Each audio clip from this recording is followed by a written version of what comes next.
如果有人告诉你，习近平实际上已经在幕后下台，只是表面上还在舞台上表演，你会相信吗？这个听起来匪夷所思的假设，如今在中国政坛私下正流传着。传闻称，2025年4月中旬，中南海发生了一场不流血政变，习近平被党内元老和新接班团队架空权力，只被保留下一个挂牌领袖的虚职继续露面。换句话说，习主席还在前台唱戏，但后台操盘手已经换了人。那么，有哪些迹象支撑这一惊人推论？这场静悄悄的宫廷巨变与中共历史上的权力转移又有何相似之处？汪洋、胡春华这两位久未露面的政治人物为何被视为接班希望？他们上位真的能力挽狂澜吗？两岸关系是否因此出现微妙变化，而换了人就能救中共？亦或只是权贵们的轮流坐庄，无法触及体制深层痼疾？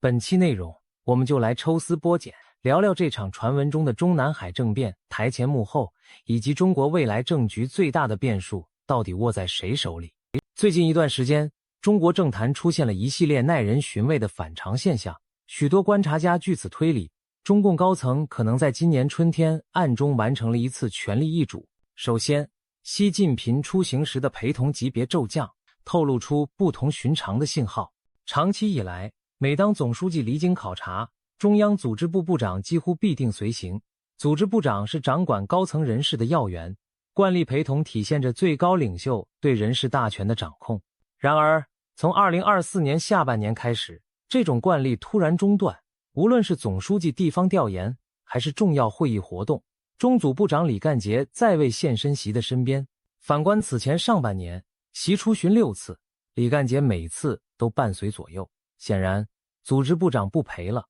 暗示习对高层人事的控制被削弱到了危险程度。就连今年全国两会期间，习出席小组讨论时的随行官员也缩减到仅2人曾担任常规护驾的中组部副部长也消失不见。有评论形容，习近平受到的待遇已降级，这情形与当年华国锋后期被架空时颇为相似。元老们似乎在有意降低对习的礼遇规格，暗中剥夺他的实权。近期还有细节曝光，5月下旬据传召开了一次政治局扩大会议，习近平却滞留在地方未能主持，而会后立刻公布了一系列省部级人事大调整。这些新任命大多用的是非习加班的人，比如空降官员接管了天津、湖南、云南、山西等地的重要岗位，习近平旧部则被调离或调查。更令人玩味的是，此时公布人事并不符合正常节奏，因为按照惯例，应等下一次中央全会集中决定，提前换将只能说明一点，习已经无法拍板人事，元老势力在抢先布局接班班底。其次，党媒出现明显的去习化倾向，一向高度个人崇拜的官方宣传突然变得低调克制，对习近平不再大唱颂歌，甚至开始送别式报道。今年年初，有心人发现权威喉舌，新华社在报道最高法院、最高检察院工作会议时，只字带过习近平的名字，各种定于一尊、2个维护等表中词句一概删掉。而对比这些部门自己的官网通稿，却仍然不惜篇幅地高调颂扬习思想，提习的名字7、8次之多。显然，新华社故意做了删减，避开对最高领袖的歌功颂德，这在以往是不可想象的。要知道，之前党媒逢会必引习近平新时代中国特色社会主义思想，生怕不提，而现在最高官方媒体反而淡化习，这不是风向变了是什么？不仅如此，军方媒体也同步降调。今年1月初，解放军的新年开训动员报道，往年都是习主席亲自发布开训令，官媒反复突出习的统帅地位，全军将士宣誓效忠。可2025年开训时，央视及各大军区媒体通稿里居然一次都没提习近平的名字，场面诡异到令人不敢相信自己的眼睛，仿佛这支军队突然没有了最高统帅。一位独立时评人惊呼，往年开训都是长篇大论习的训令，今年却只字未提，真是太反常了。他进一步分析，这也许说明军中有人刻意削弱习的影响，或者习的核心地位正遭受公开的挑战。与此同时，解放军报还刊发评论强调，坚持党对军队的集体领导，警示不得搞个人凌驾组织之上，暗讽之意相当明显。不止媒体画风变了，习核心的露出频率也直线下降。有数据统计显示，近段时间党媒对习近平的曝光率比以往减少了 75% 之多，甚至连画面呈现上都是文字多于照片，照片多于视频，仿佛有意减少习的公开露面影像。这种种异常引发坊间猜测，有人怀疑习可能健康出状况，甚至出现替身代言的传闻。当然传言真伪不得而知，但官方宣传基调的转变足以说明问题，没有最高层授意，党媒绝不可能擅自降格对现任领袖的吹捧。种种迹象指向一个结论，习的权威正在被有计划的淡化，中共内部或许已经完成权力重新洗牌。第三，大戏要唱下去，枪杆子是谁的也至关重要。这方面的信号同样耐人寻味。过去几年，习近平致力于清洗军队，把自己亲信安插要津。然而自去年下半年开始，军中连续爆出大案要案，火箭军司令、前国防部长等将领相继神秘消失或落马，就连习近平一手提拔的中央军委委员苗华也传出出事的消息。表面说是反腐清查，实际上许多人相信这是军内派系斗争的反扑。当今年一系列将军被查后，习失去了对战略导弹部队和军委内部的绝对控制。更绝的是，在军队的公开活动上，习的名字也被冷处理了。除了前文提到的新年开训令零提习，一些军媒报道甚至只强调党中央号令，不提军委主席，这等同于军方在公开场合迅速去习名。有人直言，枪杆子似乎已不再握在习手中。种种反常让人联想到1960年代林彪垮台前，人民日报曾一夜之间撤下对林的吹捧，军队广播里悄悄拿掉林的名字，随后才有明朗的政治结局。当然那时是毛发洞突然清除，如今习近平的名字在军报上消失得如此之快，难道是历史的隐秘重演？军权异动之下，再看安保系统，刀把子的风向也变了。习的铁杆亲信公安部长王小洪近期在宣传场合罕见的避而不提习和习思想，仿佛在与过去的个人崇拜切割。在外交礼遇上也现端倪。5月中旬，习近平没有亲自会见来访的某些外国元首，由李强或其他官员代为接见。而他的爱将李强出访东南亚时，乘坐的甚至不是国家领导人的专机，而是一架普通包机。官方新闻称呼李强时，也只是国务院总理，而不提党和国家领导人之一的惯用语。这些细节无不显示，习近平构建的权力大厦正在被一块块抽掉支柱。如果将这一连串反常信号串联起来，就会发现它们共同指向一个可能的真相：中南海或已在4月中下旬完成一场悄无声息的政变。只不过，为了政权稳定，这场政变采取了温水煮青蛙的方式，将习的实权一点点摘除，同时还让他在台上体面地唱戏拖时间，以等待恰当时机再对外公布权力交接。正如有传闻说，中共高层内部流行一句新口号，让他体面滚蛋，听上去像是要给习留最后的颜面。下台方式不撕破脸，不流血，也不引发社会震荡。从近期发展看，习如今更像一个被架空的傀儡，而真正掌权的接班团队已经在幕后运筹帷幄，只等下一步名正言顺的登场。在中共党史上，这种外表正常、内部翻转的权力更替并非第一次上演。1970年代末，毛泽东时代的过渡领导人华国锋就经历过类似的命运。当年的华国锋原本是毛钦点的接班人，英明领袖，一度画像与毛并列，悬挂于全国各地机关学校的墙上。上图为1978年时上海一所幼儿园教室里的场景，黑板上方左右分别是毛和华的画像。华国锋在毛逝世后接班，迅速粉碎四人帮，稳住了政局。然而好景不长，1978年起，华国锋被党内元老逐步架空，而表面上他依然是党中央主席、国务院总理，风光出访外宾，题词留念，一切看似照旧。直到1980年至1981年间，华国锋先后主动辞去总理和党中央主席等职务，才算正式退位。而在这之前相当长一段时间，实际大权早已转移到邓小平等元老手中。整个过程堪称中国版的宫斗，没有公开政变宣言，没有坦克上街，国家机器正常运转，但领导核心已换了灵魂。回头来看，华国锋从登顶到被架空，也留下了诸多暗示权力一手的蛛丝马迹。当年毛泽东逝世后，华国锋为了显示对毛路线的继承，提出了著名的2个凡是原则：凡是毛主席做出的决定都坚定维护，凡是毛主席的指示都始终不渝遵循。这是华立足毛威望、巩固自身地位的权宜之计。但不久之后，邓小平以实践是检验真理的唯一标准为旗帜，掀起一场意识形态大讨论，实则是否定2个凡是从思想路线上公开挑战华国锋的正统性。与此同时，党媒对华的宣传调门开始下降，英明领袖华主席的称号渐渐消失，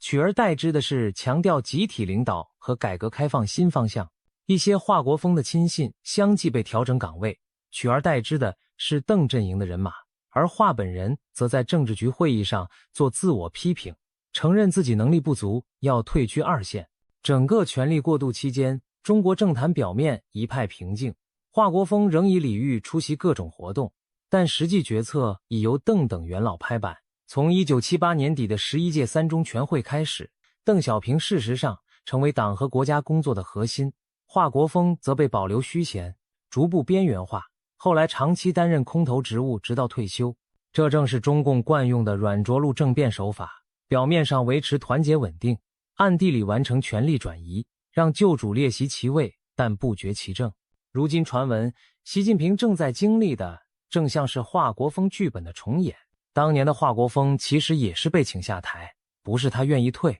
而是党内元老叶剑英、陈云、李先念等形成共识，要另立新主。如果传言属实，那么2025年的中南海类似的共识已在习不足以继续执政这一点上达成。有消息称，高层可能会仿照华国锋模式给习安排一个台阶，比如保留一个无实权的国家主席头衔，让他风光退休，而把党总书记和军委主席等实权职务移交新人。有人把这称为挂帅不管事，习近平暂时还挂着领袖的名，但对内对外的大政方针已不是他说了算。华国锋晚年远离政治，安享荣华，习近平将来是否也不其后尘，被妥善安置成一个吉祥物式的前任领袖。历史不会简单重复，但惊人相似之处足以给人以参考。当年邓小平等人在幕后运作时，也曾让华国锋继续露面稳住阵脚，直到新路线确立，人事调整完毕，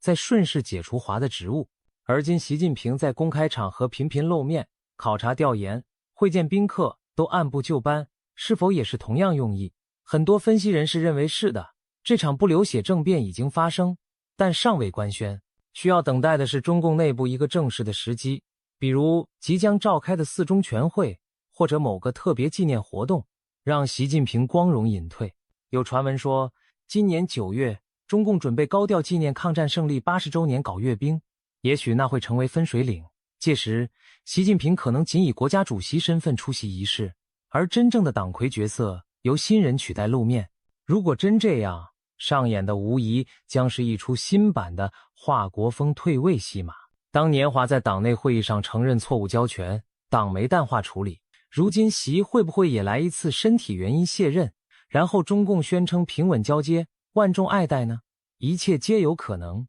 对中共而言，保住表面的稳定远比一人去留重要，因此他们绝不会像世俗政变那样大张旗鼓，而更倾向于这种不知不觉间完成的内部翻盘。说白了，就是要让老百姓浑然不觉地接受既成事实。昨天电视里还是习主席，明天电视里就变某主席，但政权大厦依然无恙。如果习近平真的被请下台，那么接班的会是谁？目前种种迹象显示，曾经淡出权力核心的汪洋和胡春华这2个人名正不断出现在传闻和分析之中，被视为中共新权力团队的可能人选。汪洋现年68岁，虚岁接近70，曾是中共政治局常委，担任全国政协主席，是党内知名的改革派人物。早年他在地方主政广东期间以开放务实著称，处理乌坎村民抗议事件时，采取了谈判缓和而非武力镇压的方式，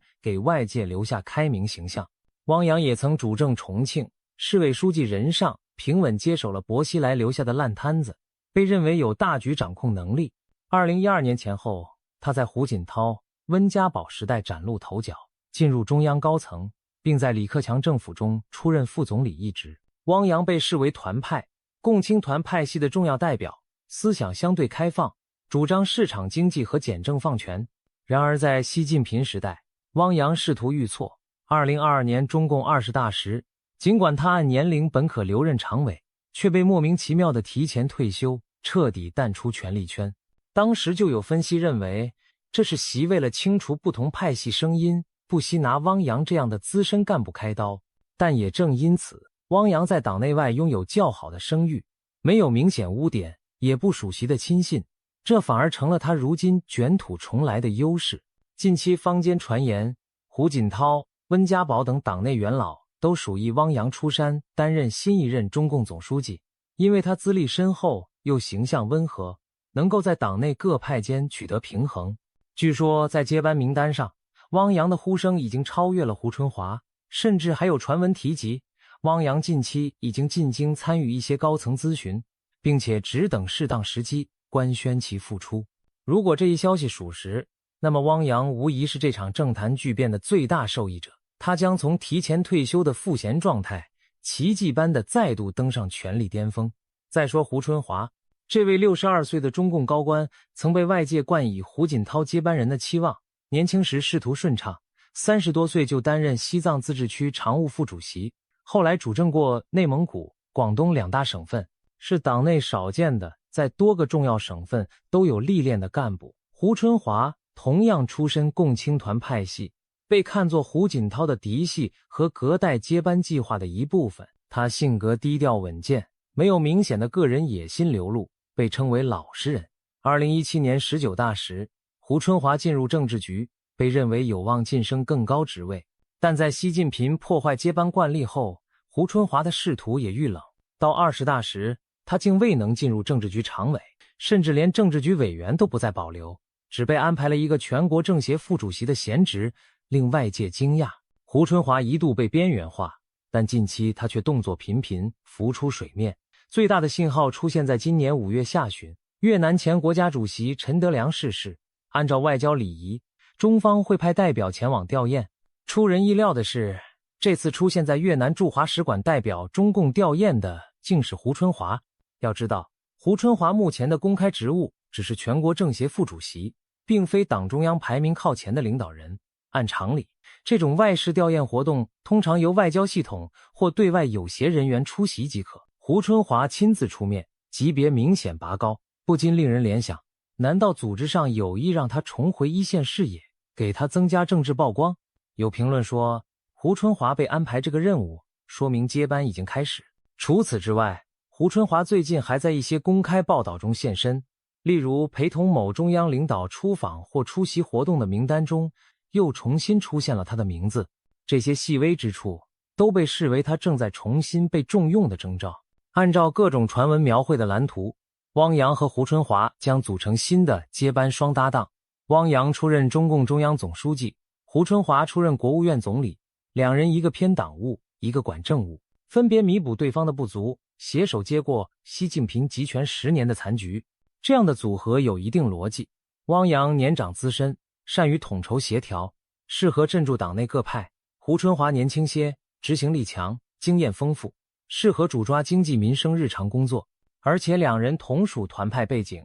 理念较接近，都有务实改革倾向，合作起来阻力小。更重要的是，他们都不属于习家军，反而与前任胡锦涛有渊源。这意味着他们上台可能推行与习不同的政策路线，纠正此前的一些偏激做法。这正是党内元老们希望看到的矫正。可以想见，如果汪胡搭档成真，中共内部将重现久违的集体领导制，不再一人独大，而是由政治局常委们分工治理。汪洋本身擅长凝聚共识，他曾幽默地将共识形容为最大的政治，相信协商民主，这与习近平动辄个人拍板，排斥意见形成鲜明对比。胡春华则熟悉基层和农业，过去几年在扶贫和农村工作上颇下功夫。他若主管政府，有望重新激活因习强推政策而受挫的经济活力。当然，这一切目前都还停留在传闻阶段，但有句话叫无风不起浪，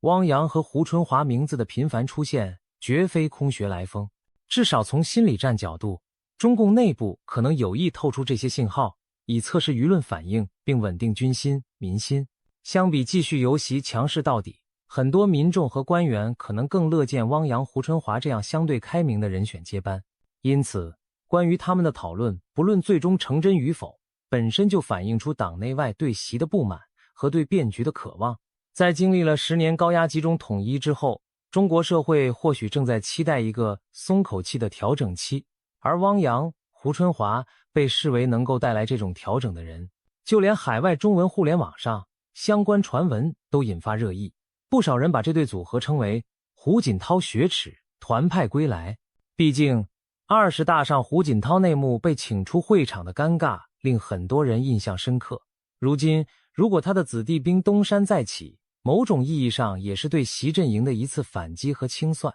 习近平执政晚期以强硬姿态对待台湾，不惜挑动战争风险，而假如中南海的方向盘换了司机，两岸关系会否随之调整，是外界极为关注的问题。根据目前透露出的风声，新的接班团队上台后，短期内很可能采取表面缓和的对台策略。这并非因为中共放弃了对台湾的野心，而是出于现实考量。经过近年内外冲突和经济下滑，中共需要一个缓和的外部环境，来集中精力解决国内问题，恢复经济发展。同时，新领导人上任，为赢得民心和国际认同，往往会姿态放软，展现与前任不同的作风。这意味着，在台海问题上，他们大概率会降低军事紧张气氛，释放某些善意信号。首先，我们可能会看到对台官方语言的变化。就在不久前，习近平当局在国务院工作报告等文件中，曾一度取消了和平统一措辞，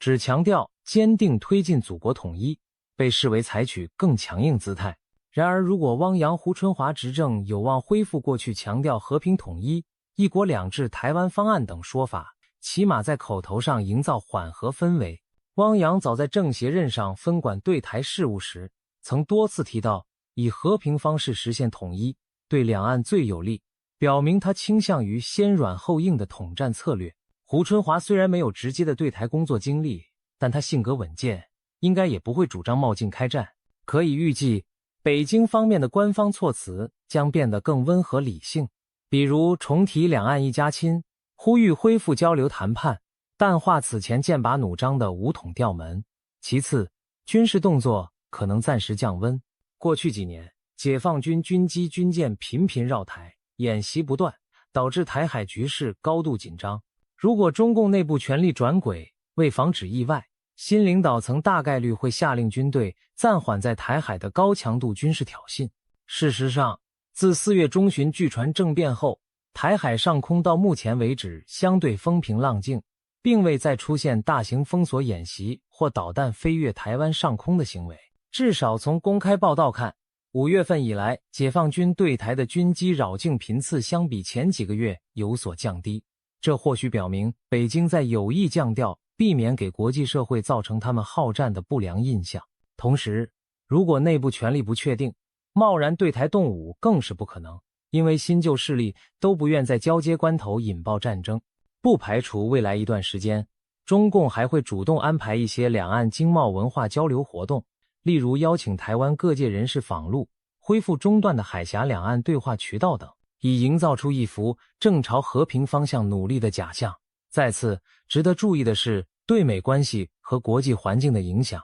台海问题从来不是孤立的，背后牵动中美博弈。习近平时期，中共与西方交恶，台湾问题更成为中美冲突焦点。如果汪洋、胡春华执政，他们预料会采取务实外交，试图缓和与美国的紧张关系，从而减轻国际制裁压力。这种情况下，对台湾的政策也会相应调整，不再主动刺激美国的红线。例如，暂停针对美国议员访台的大规模军演，不再高调宣传武统时间表，而改以更隐晦的方式施压台湾政府，同时通过外交渠道向美方释放信息，新领导层愿意恢复某种对话，重回过去几十年那种斗而不破的状态。美国和国际社会如果感受到北京姿态转变，可能也会相应降低对北京的警惕，放松某些高压措施。毕竟，与一个叫嚣战争的中共打交道，和与一个声称寻求和平统一的中共打交道，感觉是很不一样的。当然，表面缓和并不等于本质改变。中共对台策略可能更像笑里藏刀，表面温和，背后继续积蓄力量。一旦内部巩固，新领导层仍可能在条件成熟时对台采取强硬行动。因此，台湾方面也需要看清，换领导人并不意味着危险解除，只是短期内台海或许有机会迎来一段喘息窗口。这段时间里，如果台湾社会和国际伙伴抓紧增强自我防卫，巩固联盟，未来才能更从容应对中共下一步举动。反之，若因为北京姿态软化就放松警惕，最终可能中了麻痹策略的计。从历史经验看，中共每当内部出现转环期，外交上往往务实低调。比如1978年改革开放初期，邓小平为了争取美国援助，就搁置了武力解放台湾的急切，在对台提出和平统一、一国两制的框架，并开启两岸民间交流，让国际对北京减除了戒心。同理，如今若换了汪洋、胡春华掌舵，他们也很可能复制这种两面手法，一方面暂缓对台高压，争取国际空间，另一方面暗中继续军备和渗透，一旦时机来了，再下狠手。因此，我们应当理性看待短期的台海缓和迹象，这是局势变化的必然反应，但并不代表中共放弃对台野心。不过，从台湾人民角度，有理由利用这段相对缓和期，进一步壮大自我，防范统战，巩固民主阵营的支持。中共领导人的更替或许能推迟战争阴云的到来，但决定命运的终究是台湾人自己捍卫自由的决心。无论汪洋、胡春华能否顺利接班，一个更大的问题萦绕在许多人心头：换一个领导人，就真的能让风雨飘摇的中共起死回生吗？亦或这只是一场权贵寡头的轮替游戏，对中国深层次矛盾并无丝毫改变？要回答这个问题，先要正视习近平10年留下的残局，以及中共体制本身的痼疾。习近平掌权10年，把中共推向了极端集权和个人崇拜的巅峰，也把一系列深层危机推到了台前。经济上，过度的权力集中和对私营企业的打压，使得中国经济增长断崖式下滑，资本外逃，失业攀升，地方债台高筑。社会上，高压维稳和清零防疫造成民怨沸腾，白纸抗议，这样的反抗苗头已经出现，民众的不满只是被恐惧暂时压下，并未真正化解。外交上，战狼外交和对外扩张引发国际反制围堵，中国的外部环境急剧恶化。这些问题，有些是习近平个人路线造成的，有些则是中共多年累积的结构性危机在他任内爆发。如今换了汪洋、胡春华上台，他们当然有可能比习近平更理性、更开明一些，采取一些纠偏举措，例如重新鼓励民营经济，减少政府对市场的干预，让企业家吃下定心丸，缓和对西方的敌对态度，避免激进举动换取松绑制裁，放松社会文化管控，减少意识形态狂热，让老百姓日常生活压力减轻等等。这些调整如果落实，短期内确实有望减轻中共政权的执政压力，在一定程度上缓和社会矛盾，重振经济信心。因此，有人寄希望于汪洋等开明派旧党续命，并非全无道理。正如当年邓小平改革开放，扭转了毛时代全面崩溃的局面，让中共又苟延残喘了几十年。但问题在于，中共的深层危机光靠换人是解决不了的。一个政权是否走向衰亡，固然与领袖个人有巨大关系，但更根本的是制度和历史的因果使然。中共体制的核心弊端在于一党专政，缺乏监督。无论领导人性格好坏，这种绝对权力都会导致腐败、决策失误和对民意的漠视。习近平只是把体制的恶果推向了极端，他废除了任期制，打破集体领导，使得个人独裁成型，这加速了中共危机的爆发。然而即使习近平下台，新班子若不触及民主宪政等根本问题，中共依旧是在一条独木桥上摇摇欲坠，权力不受制约，人民无法参与，法治形同虚设。这样的统治模式注定会不断制造新的习近平、新的专制者，或者陷入权贵内斗的死循环。汪洋、胡春华也许比习更有改革意愿，但他们能推到中共自身的墙吗？几乎没有可能。他们的使命充其量是为中共续命，而非自我革新。就像病入膏肓的人换了个医生调养身体，但不可能彻底换血疗毒。更何况，中共还背负着沉重的历史包袱，